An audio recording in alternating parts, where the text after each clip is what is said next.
Hey guys, Mapletail here. Today we're taking a look at the cover and blurb for the final book in the A Starless Clan arc, Star. So spoiler warning for that. Let's get into it. Let's start off with that cover. Warrior's official art gets a lot of flack, but it's been a while since I've seen this level of hate for a book cover. To be honest, when I first saw it, I didn't mind it. It didn't stand out as especially bad to me.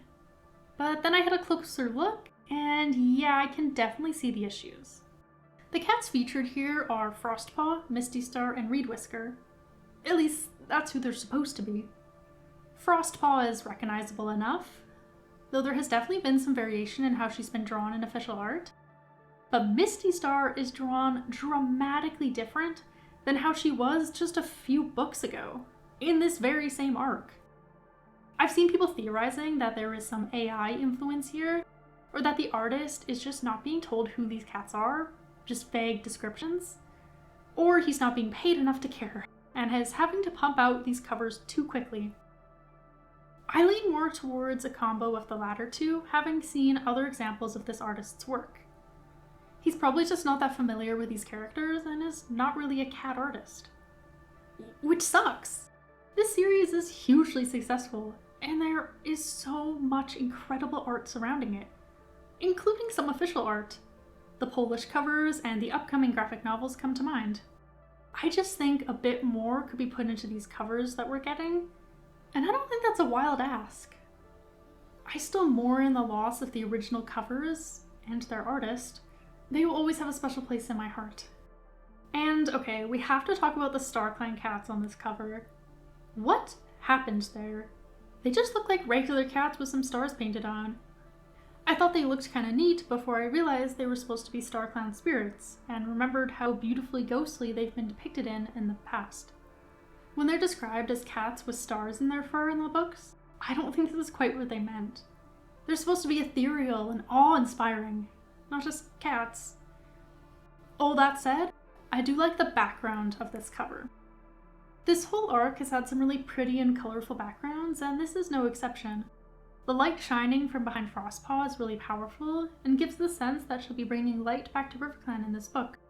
Perhaps even leading the clan after Splashtail is dealt with. We'll see. Speaking of, let's give the blurb a read. Will StarClan forsake RiverClan completely, or will the cats find their way back to the light?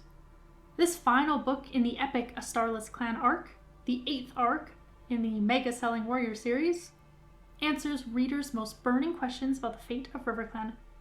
Can a clan that has turned on itself ever truly recover? The fate of all clanhood hangs in the balance.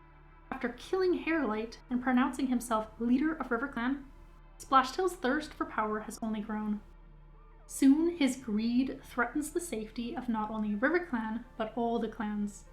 Yet Splashtail's trickery knows no bounds, and the clans find themselves in more danger than they could have imagined. Only one thing is certain. They will have to work as one to defeat Splashtail before he tears them apart. Everything here is relatively vague but expected, which makes sense as Wind isn't even out yet, except for one point. Hairlight. I reviewed the Wind preview a couple weeks ago, and we left off with Splashtail already positioned to be leader. So what happens to that? Does Hairlight grow suspicious of Splashtail and end up siding with his former apprentice, Frostpaw, only to have it cost him his life? Does he see or hear something he shouldn't have? Does Splashtail kill him in secret, like Reedwhisker and Curlfeather? Or is this more overt, and lead to the clans realizing that Frostpaw was right? I'm very curious how it all shakes out. I feel like a lot is going to happen in Wind before this grand finale, and I can't wait to read it all. As for the clans finding themselves in more danger than they could have imagined, I'm very interested in exactly what that refers to. If Splashtail were smart, he'd keep his head down after becoming leader, as to make Frostpaw seem crazy. But it's clear his want for power makes that impossible. It's also hard for me to imagine more danger than what was presented in the Broken Code. While what's happening in A Starless Clan is interesting, it currently feels lower stakes. I definitely want to see what Splashtail ends up doing to change that. Thanks for watching! I am anxiously awaiting the next book release to get more of this story. I also heard that Arc 9 has been confirmed, and, quote, one of the central characters will be an old friend whose adventures we've been following since the very first Warriors arc, end quote, which is super intriguing. There aren't all that many cats left alive that it could be. I've seen minor speculation about it being Brightheart because of her recent focus with her graphic novel, but who knows? I'll have to sit down and make a list of all the possibilities and take some guesses based on that. Let me know how you're feeling about the upcoming ending to the current arc. It's been a wild ride so far. And I'll see you next Thursday.